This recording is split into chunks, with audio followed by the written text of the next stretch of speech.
Hi everyone, my name is Anisa. I'm a prosthetics and special effects makeup artist. In today's video, I'm going to be teaching you how to create a bruise. I'm going to show you examples of two kinds of bruises and the color theory of bruises so that you know which one to use when you need to. An important thing to remember is to always look at reference images of real injuries so that you can make your injuries look as realistic as possible. And especially with bruising, different areas on your body bruise differently. Different areas will split open into cuts differently. So let's say your character gets punched in the face. You want to look up images of people who've actually been punched in the face. Then once you have that reference image in front of you, it's much easier to recreate that makeup.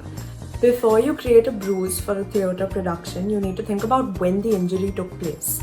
Depending on that, the colors of the bruise will change. I'm going to be inserting some information on bruising and how it changes as time goes by. So pause the video and read it if you want to. You can take a screenshot if you want to read it later, or this is just information that you can easily get on the internet, so you don't necessarily need to look at the one that I've put out.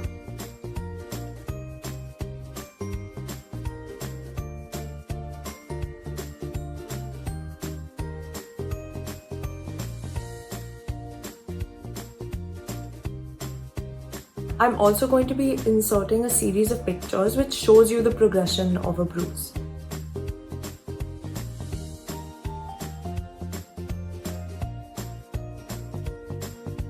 I'm going to be demonstrating two of these. One of these will be a more fresh bruise and the other will be the same bruise but once it's healed a bit more.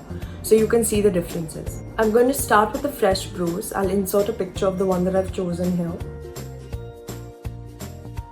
I'll be using my grease paint to create this, but if you can find makeup with the same tones like a lipstick or anything like that, you can use those as well.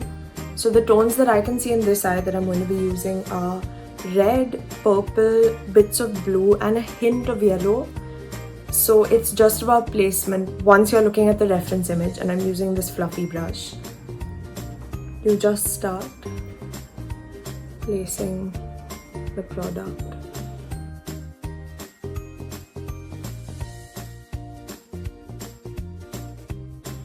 I like to do a little bit lighter first so that then I can go in and deepen it up.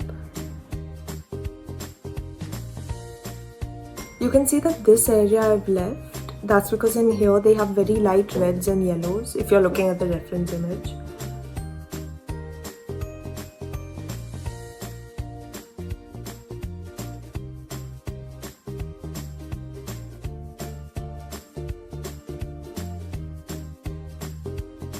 I like to use my fingers just to diffuse it so it makes it look more natural.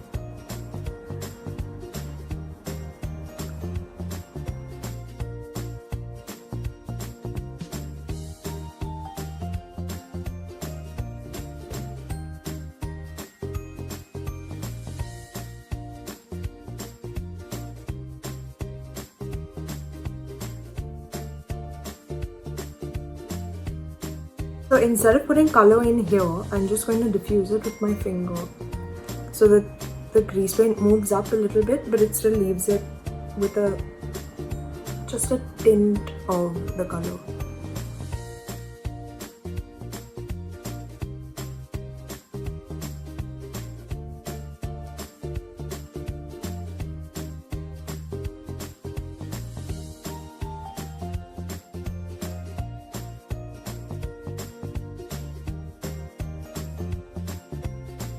So now again I'm just blurring it out so it doesn't look too round.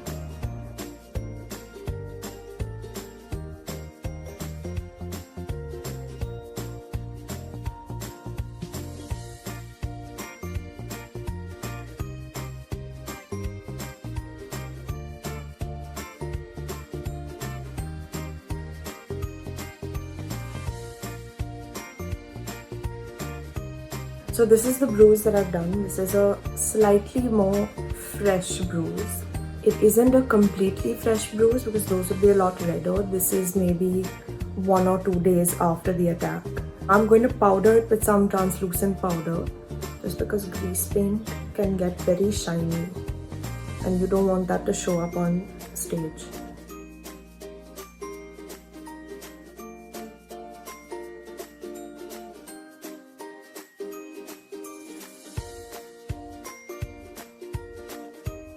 So now that I have this fresher bruise, I'm going to do another healed bruise off camera. It's going to have more yellows, greens, little bit of red, but very light reds. You're not going to have a lot of blue. There's not going to be purples or anything like that in it. And I'm going to do this one on the other eye so that you can see the contrast.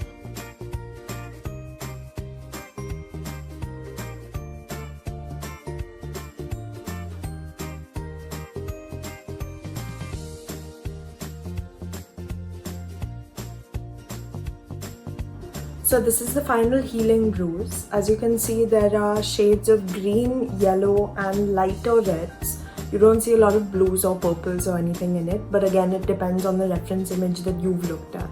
An important step to remember is to always powder your makeup after you're done. If your makeup isn't waterproof and you don't powder it, it'll slowly start dripping down with your sweat, and then everywhere where you've carefully placed it, it won't make a difference anymore. And if your makeup is waterproof, that doesn't necessarily mean that it isn't transfer proof. So you don't want to accidentally touch your face and have everything come off on your hand or on your costume or on a prop or anything like that. So if you want it to stay in place and you want it to remain in the areas where you've applied it, then please powder it.